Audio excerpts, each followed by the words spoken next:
Hey everybody, welcome back to another exciting episode of the Stash Report from the Stash Project. This is our April catch-up video for the import side of things.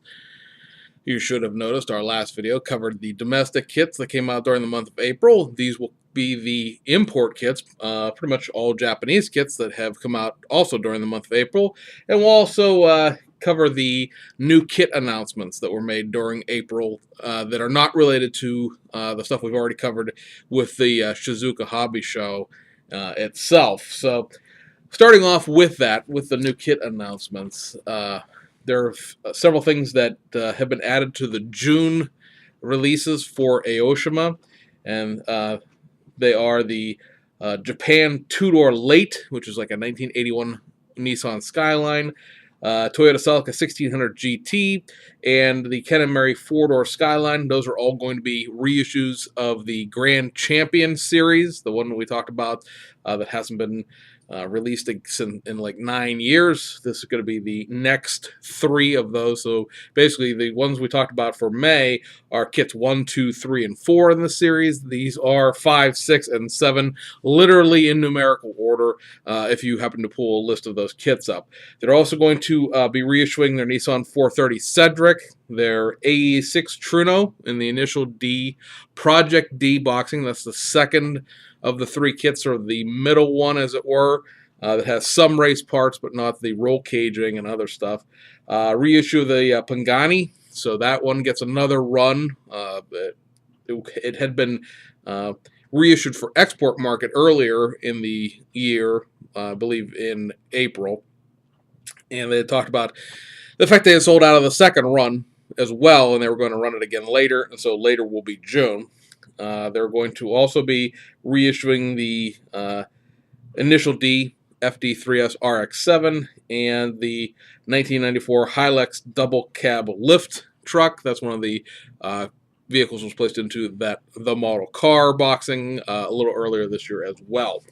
And then moving over to July, we have a couple of announcements here. Tamiya has announced that they will be reissuing their Tyrrell P34. Those are those 6-wheeler F1 cars, and these are going to be reissued both 1/20th scale and large 1/12th scale. The 1/12th scale will have its photo etch parts back for the first time in a little while, and again, those are scheduled for July. Fujimi announced a brand new tool for July.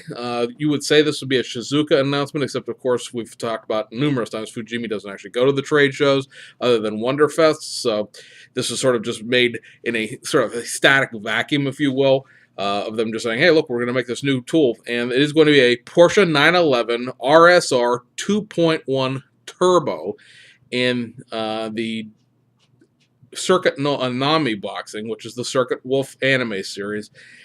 And this is the Sakon Hayashi hero car from the movie version of Circuit Wolf, I believe, is how I'm reading this.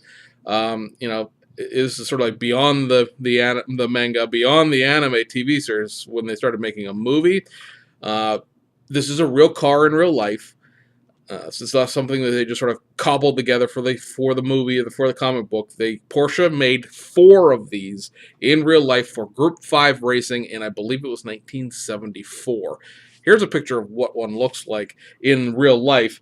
Now, if Studio 27 or somebody doesn't make the Martini liveries for this, sorry, dog, then I'm sure that Fujimi will probably do a second boxing of this kit sometime, probably in the fall or in the early winter.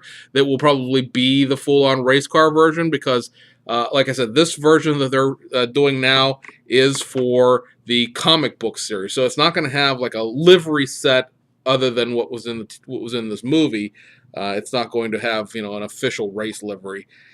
It's, you know, obviously marketed more towards the anime fan and for the Japanese market, as most things Fujimi does are in the first place. So, like I said, I can't prove to you that they'll reissue it as an actual legitimate race car. I mean, they measured the actual legitimate race car, so I assume that they probably will. That's the one thing they talked about with this, is that they did measure the real car.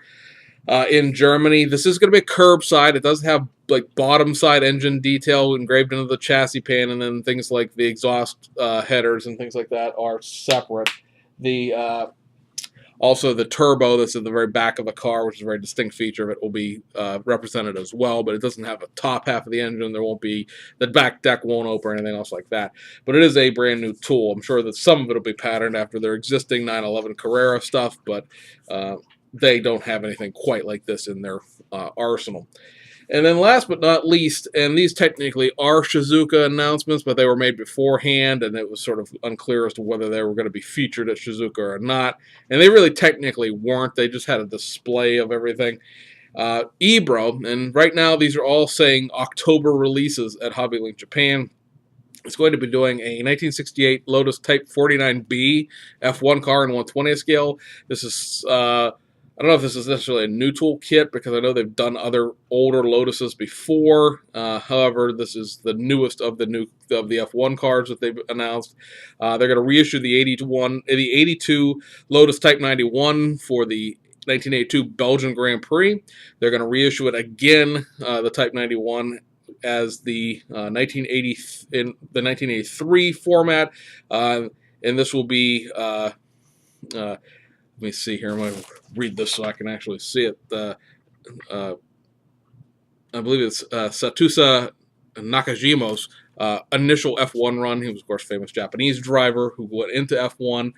They're going to be sort of doing a second version of the Brabham BT18 Formula 2 car. Now, the Formula 2 car itself hasn't come out yet, so that might probably be kind of aggravating to people who are waiting on that to see that them announcing another version of a kit that hasn't been released yet. But this one's going to be what they're calling a clear cowl, so it's going to be a clear body rather than the molded in color body.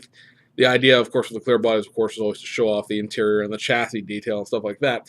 And then last but not least, they're going to reissue the CITROENH HY van again, and this one will be that mobile kitchen. This will be that little catering thing. It's going to come with all the food and the kitchen inside with the sides that open up and all that good stuff.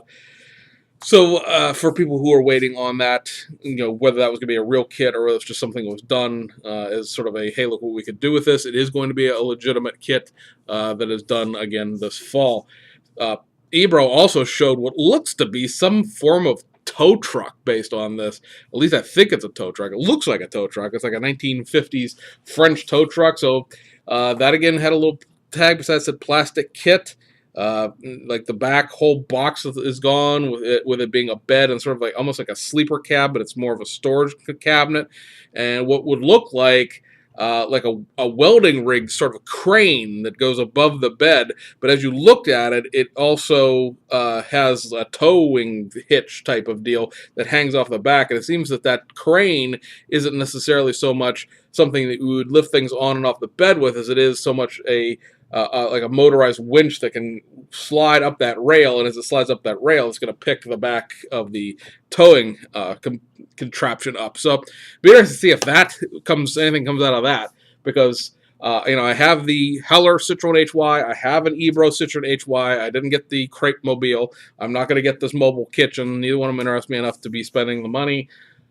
But a tow truck, okay, you have my interest once again with the whole concept of the another HY that I didn't think I needed, but hey, it's a great part of modeling. Every now and then you see something and you didn't know you needed until you see it.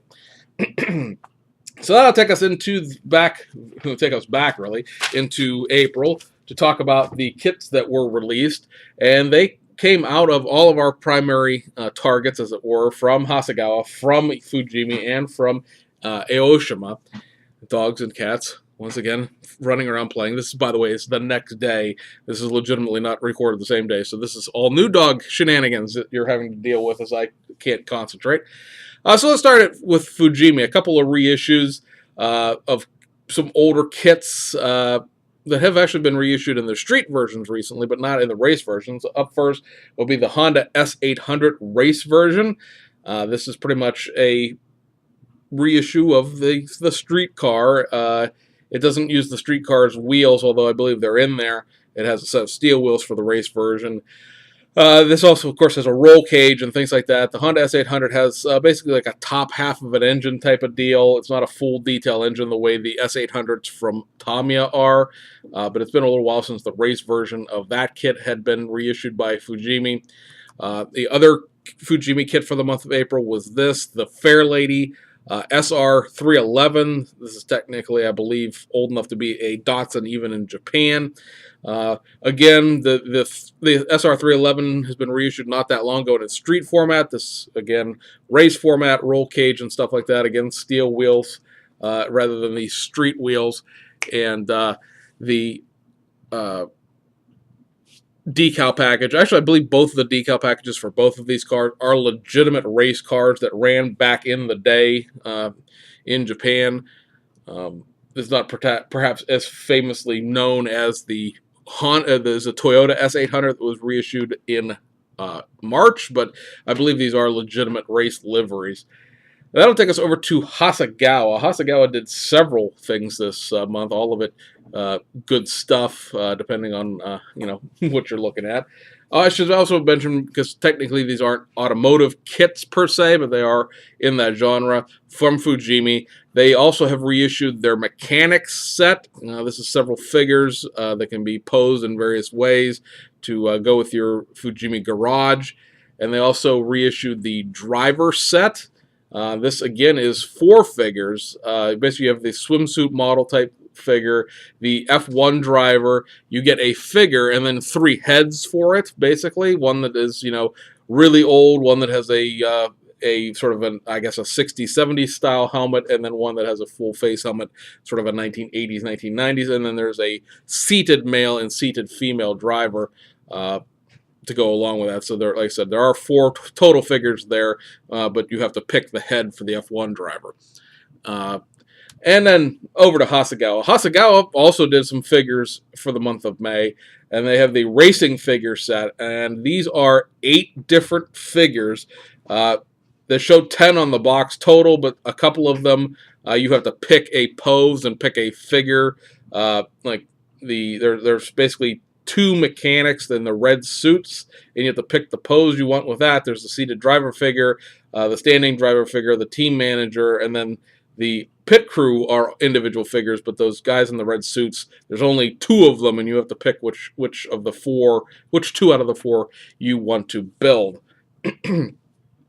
Also, and there's, like I said, we got a bunch of reissues here. So first up, the reissue of the From A Porsche 962C.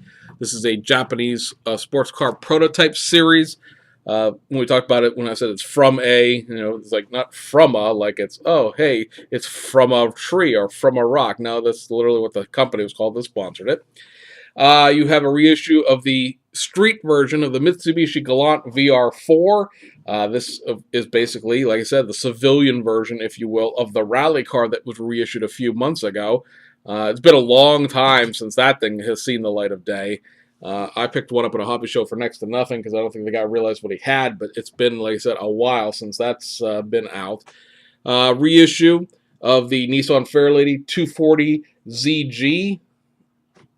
This is, again, a curbside.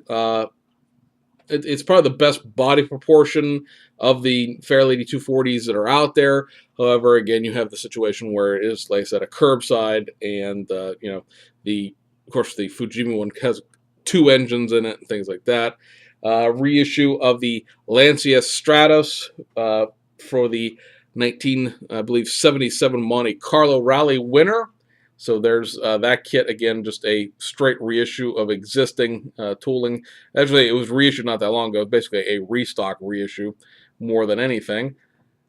And last but not least, from Hasegawa, is a reissue of their 1999 World Rally Drivers Champion version of their Evo 6. This, again, is Tommy Mäkinen's Driver Championship car. I believe this represents the last race of the year in terms of the actual race livery. It is, the championship car. As you can see, the champions thing on the hood there. They didn't actually win that race, but they won the drivers' championship, which really, in the end, is really all that matters in that type of scenario. So there is that. Ebro actually reissued, or not reissued, but I guess reissued technically is the right term. Reissued a couple of kits in April, and they are the late season version of the McLAREN Honda 31. This is the 2016 race season, so this will be basically the last couple of F1 stops during the last part of 2016. Sort of redundant there, but you know what I'm saying. There's a few things that are different about this kit in terms of like the rear wing and the cockpit area and things like that. They've made changes to the tooling to represent those late season changes. And then possibly the more entertaining kit of the year so far in terms of name is the CITROENH HY van in the Crepe Mobile type.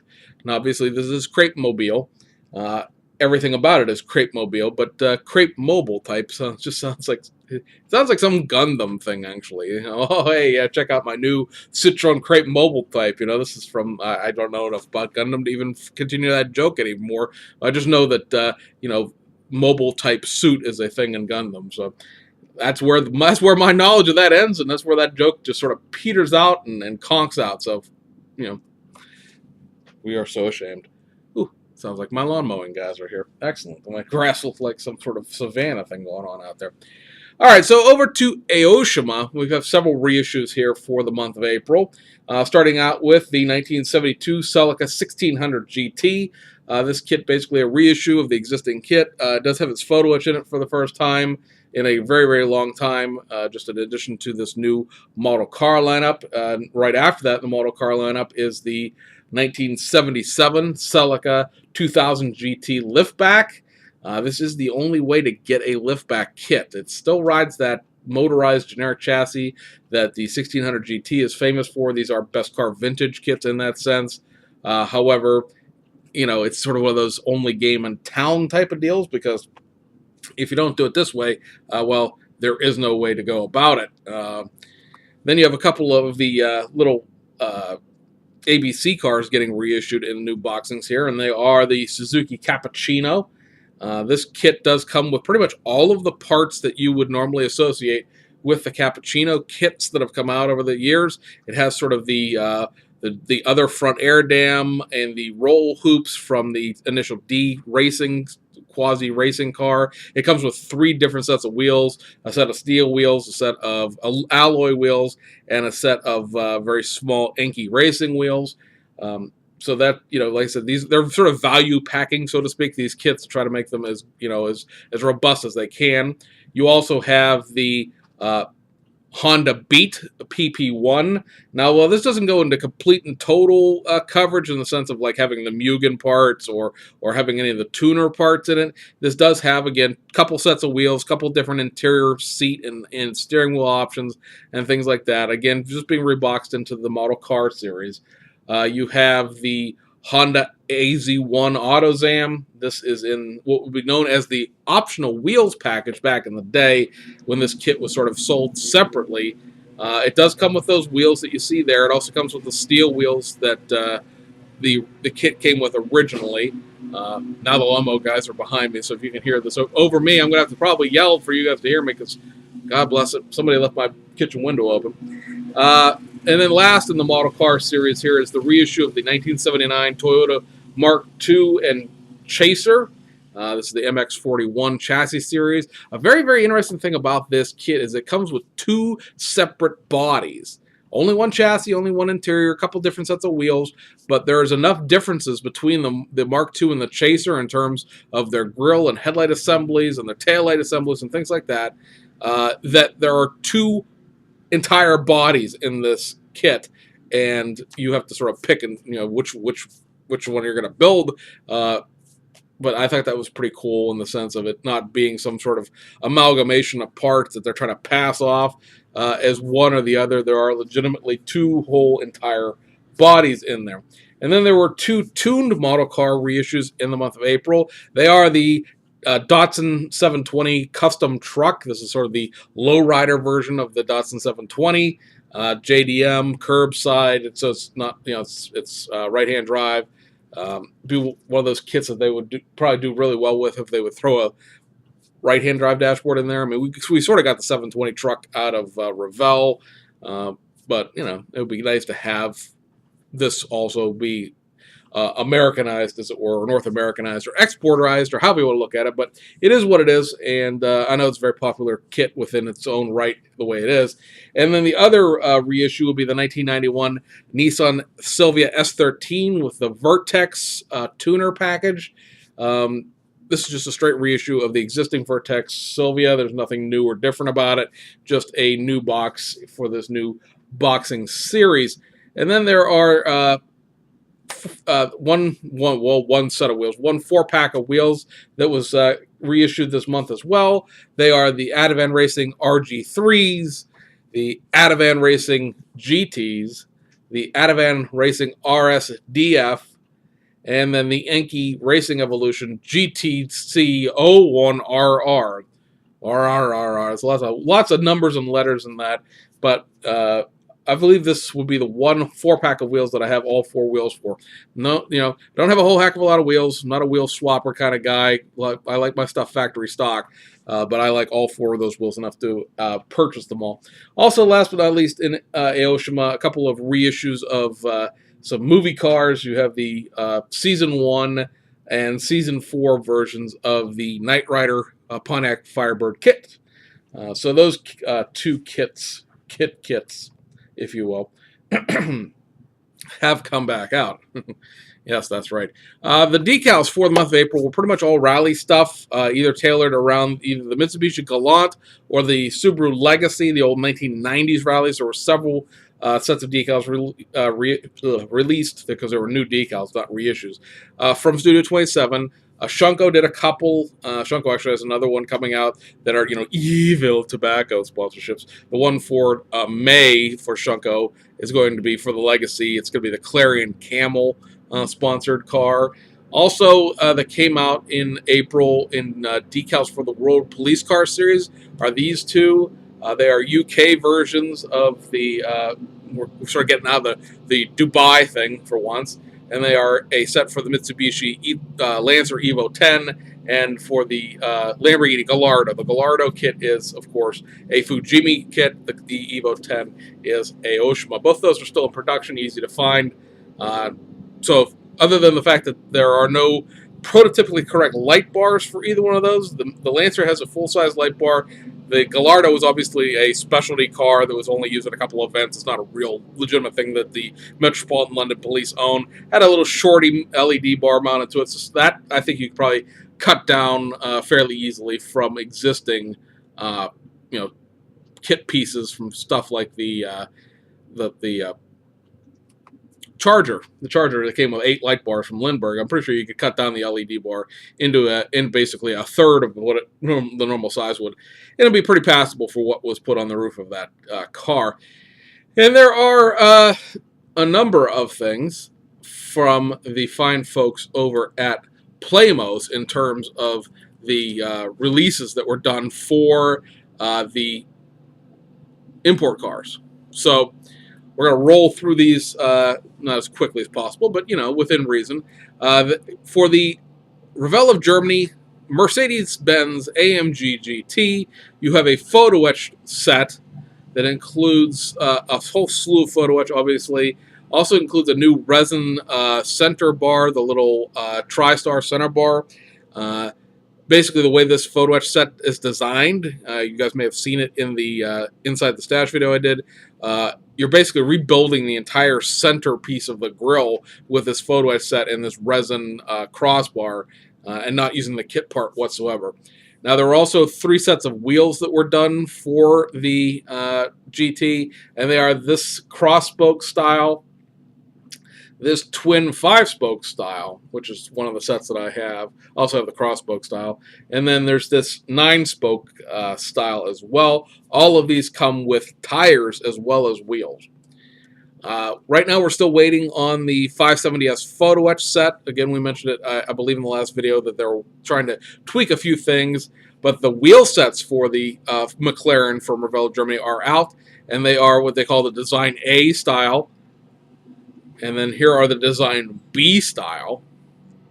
And then this set, which I also have, is the set to convert the 570S into the 540C. Again, all 3 sets of those wheels and come with tires. Moving right along here, we have this. This is the 918 rear hatch photo etch detail upset. A lot of people have been, like, how in the world do you deal with like this? Of basically making this bend. Playmos's suggestion and the way they got theirs to bend, they have a photo of it up on their Facebook page, is to use the clear piece as sort of a buck and bend the photo etch to the clear piece, which will get you, in the right shape ballpark, and then you go from there. So there, is that whole thing. And then there's a couple of sets of decals also that have come out for import cars. And there's this set here for the 918 Salzburg Racing decal set. A set of decals that was done by Studio 27 back when the Porsche 918s came out, at the end of 2016.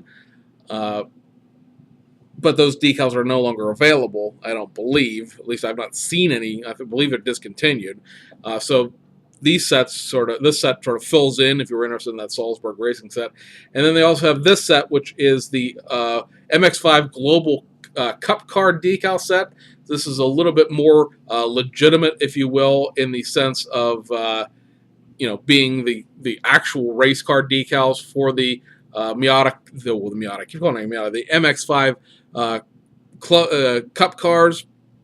Studio 27 did a set of decals that was sort of a generic take on this, sort of the club spec car, which is different from the actual racing series. It's weird and one of those weird, many-layered, complicated racing things where in this car is GT3 in this category, but if it races at Le Mans or 24 Hours of Daytona, it's a GTE car, and it's I try not to get involved in trying to decipher all of the rules between different racing series, but the one that Playmos did is legitimate to the actual racing series, single make MX-5 racing series. The one that Studio 27 did, and I think those decals still are available, is sort of a homage to the club spec car that was sort of a presentation thing rather than an actual race car, if that makes sense. I don't know.